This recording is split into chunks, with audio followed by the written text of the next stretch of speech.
Diregiteri w'ikigo cy'ishuri kano kanya arimo arashinjwa gusa nk'aho ahohotera cyangwa se yica abana b'abanyeshuri barenga 2500 ndetse n'abarimu babarizwa muri icyo kigo bagera kuri 15,000, avuga yuko batagomba kurya guhera ku itariki 30 z'ukwa gatatu 2026. Mwibuke neza yuko Minisiteri ya Leta cyangwa se muri Mineduc baba barateganyije yuko umunyeshuri cyangwa se umwarimu agomba kuba abarizwa ku ishuri cyangwa se ku kazi kugeza ku itariki ya nyuma bazafatiraho birote cyangwa se report. Mu yandi magambo, iyi nkuru isa nkaho iremereye cyane kumva diregiteri noneho w'ikigo cya TSS ashobora kwibona mu mutego wo kwanga gutekera abana barenga 2500 kubera yuko yitwaza ko chômage yatangiye. Urahita wibaza aya mafaranga azashira hehe, ibiryo azabishira hehe, cyangwa se ni bwa bujura tugenda tubona kuri bamwe kwa bigo by'amashuri. Aha rese biraza kugenda gute, cyangwa se umuyobozi w'ikigo cy'ishuri arafite igitekerezo kizima cyangwa se yarenjiriwe?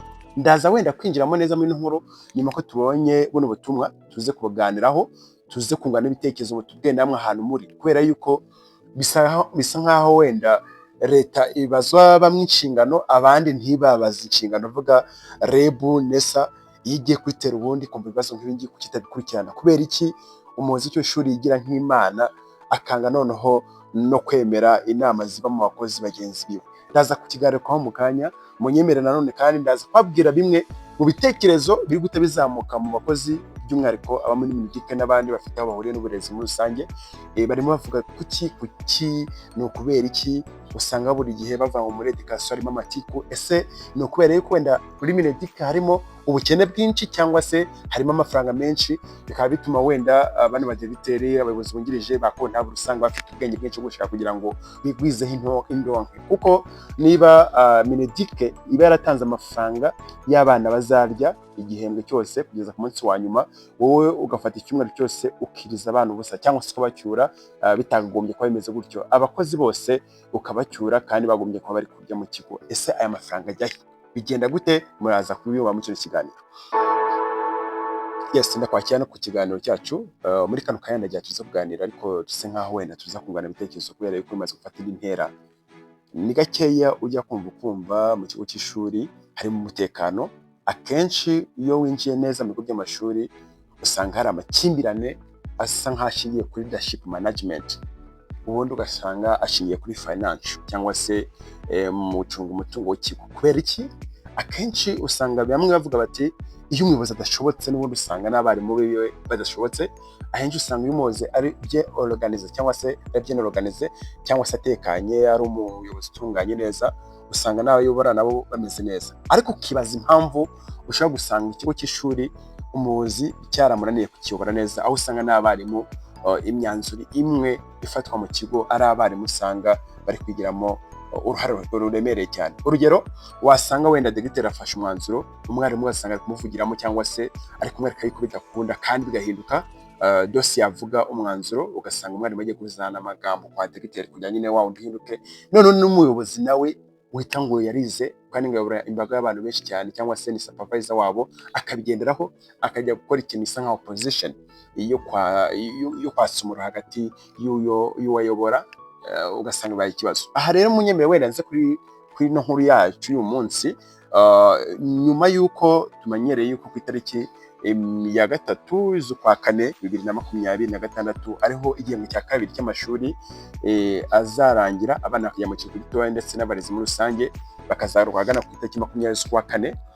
Byagitezwe yuko umuyobozi w'ikigo cy'ishuri abamwungirije abarimu bagomba kuba bari hehe? Ku ishuri, bari mu kazi. Ariko ahantu henshi cyane uragera urasanga nta mukozi n'umwe ukibazwa mu kazi, ukibaza nimba aya mategeko Mineduc ibiyazi cyangwa se ano mategeko ano mabwiriza ababera hariya kuri Twere Mineduc yazi. Akenshi nasaba REB na NESA kuyabasura bino bigo by'amashuri mu gihe bagiye muri chômage, kuko usanga na kenshi aya mategeko agenda avugwa atuka yuko bano bayobozi b'ibigo by'amashuri bagenda biyubakira ku makosa amwe namwe bagakora ikintu gisa nkaho gihambaye nk'iki turi kumva muri no nkuru. Ku itariki 30 nibwo ku ishuri rya JS Dihiro hagaragaye ubutumwa busa nkaho bwajyaga gutyo. Munyemere wenda nize kusubiramo, ati rwose bamwe mu bigo by'amashuri bagiye banahamagara RIB cyangwa se hamwe na hamwe yashatse ko bagombye kujya batumiza RIB ikaza gukurikirana ibyaha bibera mu bigo by'amashuri. Twajya tuvuga byinshi cyane cyangwa se tukavuga kenshi cyane yuko mu bigo by'amashuri harimo ibyaha bisa nk'aho bikomeye cyane, akaba mpamvu usanga rimwe na rimwe iyo bavuze ku bijyanye na quality of education igendwa ivugwa hirya no hino, usanga nyine ari ikibazo kubera yuko usanga n'ubundi ibitangwa atari byitezwe. Aha rero yakomeje agira ati ibaze kuba umunyeshuri yakwimwa ibiryo cyangwa se ibyo kurya hari abagamije gusagurira imifuka yabo. Uyu munsi kuri GS Gihiro abanyeshuri bari bafite ibizamini ntabwo bagaburiwe ngo byahagaritswe. Ahangaha ndagira ngo mbibutse neza yuko ni muri Gashora cyangwa se mu Bugesera, mu karere ka Bugesera. Ubutumwa rero bukaba bwaturutse ku kigo cya GS Gihiro TSS Bugesera Gashora, kandi bakaba bavuga kuva ku itariki 30 kugeza ku itariki 3 z'ukwa kane 30 z'ukwa gatatu 2026 kugeza ku itariki 3 z'ukwa kane 2026. Urumva ni iminsi isa nk'aho ari icyumweru cyose abanyeshuri ngo bimwe ibyo kurya. Ishuri ntirizongera gutekera abana barenga 2,500 n'abarimu babo barenga 75. None nkibaza ibi bintu bikurikira, uyu muntu ahita yibaza ese inyungu z'umwana, ndavuga umunyeshuri ahangaha, ziba zararebweho wa mwana uri ku ishuri kano kanya? Icya kabiri, ese umwarimu uramubaza umusaruro gute kuko ntabona cyangwa se atabona iby'ibanze bimworohereza mu kazi? aho ndaza kwagutwa mu kanya. Icya gatatu yibazaga, ibyari kuzaribwa birajya he? Kubera yuko Mineduc barabiteganyije kandi yaratanzemo n'amafaranga, ariko akenshi ugasanga ino ni deal iba yarakozwe na directeur ndetse na kontabule cyangwa se n'abandi bafatanyije, kubera yuko niba uzi neza yuko amasomo azarangira ku itariki 3 z'ukwa kane 2026, wowe kwirukana abanyeshuri ku itariki 30 z'ukwa gatatu 2026, haba harimo ikibazo. None se nuko Kinesa ijye gutangaza igihe abanyeshuri bazatahira, igenda ishyiraho n'ibihe bazasohokera mu kigo? Ni ukubera iki baba bagira abafasirite ingendo z'abanyeshuri ariko bitana ku gihe abanyeshuri bazajya ute bazatahira? Yakomeje agira ati ngo cyangwa school feeding baba bacungira ku buce ikiruhuko kikabarokora, nyamara abana bacu bazagwingira mu mashuri nimudatabara. Kandi muzi yuko n'ubundi Mineduc hamwe n'abafatanyabikorwa bagenda bagwanya ikijyanye n'igwingira ry'abana stunting. Mu yandi magambo, kumva yuko umwana yagwingiye kubera yuko nyine wabigizemo uruhare wowe directeur ufite ikibazo. Directeur w'iyi GS Gihiro TSS ntekereza yuko bitabikora, nimba wabikoze wahawe ugifite ikibazo cyane. Kwa wakwima abarezi bari mu kigo cy'ishuri barimo binjiza amanota muri kamisi ndetse bari concentré cyane kubera yuko nyine bamva yuko ku ishuri ariho family, wowe warangiza kubona barateka. Ese warashiriwe byagenze gute? Ngaho mbwira nawe uramutse uri umuyobozi ukabona ibintu nk'ibi ngibi, niba koko byabayeho wamuha ikihe gihano? Tuganire none kanya muze kunyemerera kandi mu mbwira igitekerezo cyanyu kuri GS TSS. Urusaku rurazamutse, abanyeshuri barenga 500 ntibari kurya, abarimu barenga 50 bimwe byo kurya, kandi nawe uri kubasaba ikijyanye n'iki n'umusaruro. Ese ubundi bigenda gute? Nubwo bamwe babona amatiku aba mu barimu, ariko usesenguye neza usanga atari amatiku, ahubwo usanga hari ikindi kintu kiri behind. Kuwe ufite abana barenga 2,500 ukayima ibyo kurya, stati ihariye igenga abakozi bo Mineduc kivuga kwiriza abana ubusa. Ariko se none gucura abana mu gihe amasomo ateye yarangira byo babihanisha iki?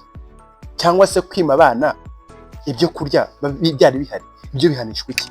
Ntekereza ko RIB, RNESA, REB bagumye gukora bya hafi, bakajya begera abana bose mu by'amashuri bamwe na bamwe, bakagira ute bakabakosora cyangwa se bakabaganiriza, kubera yuko ntabwo bikwiye kumva umuyobozi w'ikigo cy'ishuri ashobora gufata umwanzuro nk'uyu nguyu agakoresha inama ababwira ngo nibatahe cyangwa se ntibazongera gufata ifunguro ryo ku ishuri, amafaranga ataraye ari aya leta. Wahita ubona ko harimo ikibazo gikomeye cyane. Aha niho uzasanga nyuma y'igihe runaka aribwo atangiye gushwana kaho ntabure ngo ibintu byagenze neza. Ese ubundi bazabisubira bavuga ko byagiye hehe niba koko ibi bintu ari by'ukuri? Hari ahantu henshi ugenda wumva mu turere dutandukanye ukumva ngo umuyobozi w'ikigo cy'ishuri cyangwa se ikigo cy'ishuri runaka ngo bakibye, ngo barimo bibanga amavuta, barimo biba imiceri, ariko mu by'ukuri babikurikirana ugasanga nta kintu cyakozwe gisa nkaho gukurikirana bano bantu. Ibi bigaragara yuko n'ubundi bano bizo mu bigo by'amashuri hari ukuntu bakora deal n'abacuruzi, kubera yuko niba mu mwana arya amagarama runaka ukafite abana 2500 ukazagaragaza yuko muri stock nta kintu kirimo cyangwa se harimo bikeya, nahita nibaza ukuntu bigenza. Reka wenda nifashishije ino comment cyangwa se buno butumwa umukunzi wacu atwandikiye avuga ati ahubwo si ibigo byinshi ubigezemo wasangamo abanyeshuri, birababaje kubona ubu ikigo bya 9 na 12 barafunze kera. Ese ko kera twagiraga chômage abana bagakina bakabyina mu rwego rwo kugaragaza impano zabo, ubu bari kubajyana hehe? Kandi store zuzuye ibiryo, ubu bategereje kuzabitunda byane twavuga hejuru. Urumva wone ngo yatanze wenda urugero, murabizi abanyeshuri biga muri 9 na 12 years basic education mu Rwanda niba abanyeshuri leta barashiriyeho ubushobozi kugira ngo wenda umunyeshuri wese aba yiga afite ibimufasha by'ibanze. Bivuze ngo nta munyeshuri cyangwa se nta mwana mu Rwanda kano kanyitemere kujya ku ishuri kuko bigira ubuntu hafi ya bose. None ugasanga leta iri kubara ibara yuko umwana aziga kugeza ku munsi wa nyuma wo gufata birote, ariko byajya mu gitira chômage abadirecteur n'abaprefet n'abakontara bagafata imyanzuro ko bataha. Ese ukibaza leta itunganya cyangwa se itegura kino gihe cy'igihembwe ntabwo iteganya ko bano bana bazaguma ku ishuri, kuki se yongeraho amafaranga cyangwa se ikoreza ibiribwa bano bana bazakoresha mu kino gihe cya chômage? Bivuze ngo ku ishuri b'abanyeshuri bagumye kwa bahari n'abakozi bahari bagafashiriza bano banyeshuri ku ishuri ndetse n'imirimo igakomeza ku ishuri.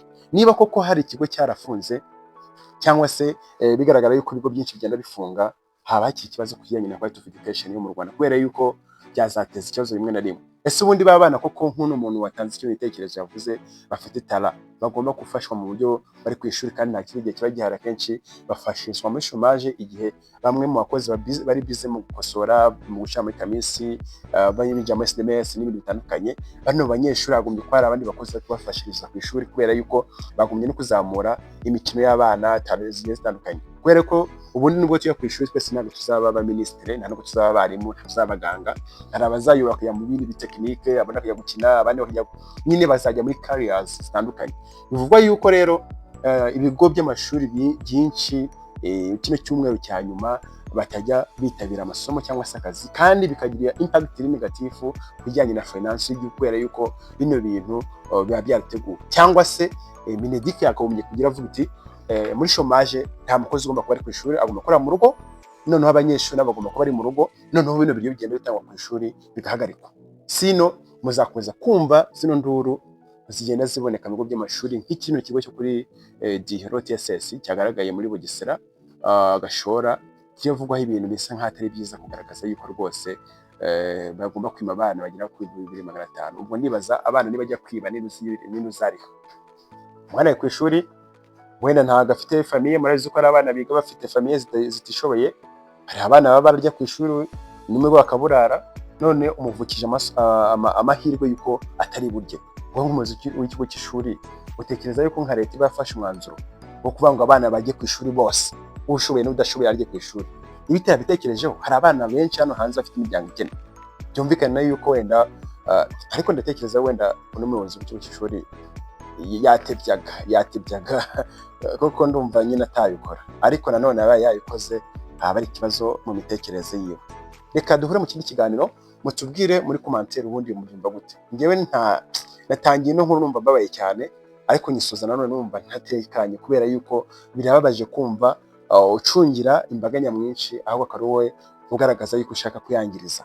Reka duhure mu kindi kiganiro gikurikira, ikiganiro cy'ini kigaruka atawukunda cyane. Niba dukunze kuvuga ko kubana natwe ari ngombwa, sharinga n'abandi inkuru zacu, ukande like, ujye muri commentaire utume igitekerezo cyawe, kandi ukwiye kubwira abandi yuko ariho honyine ushaka kubona amakuru nk'aya ngaya, wicare tukaganira kandi tugahana inama zigenda zungura uburezi muri rusange. Bye bye, turahura mu kindi kiganiro.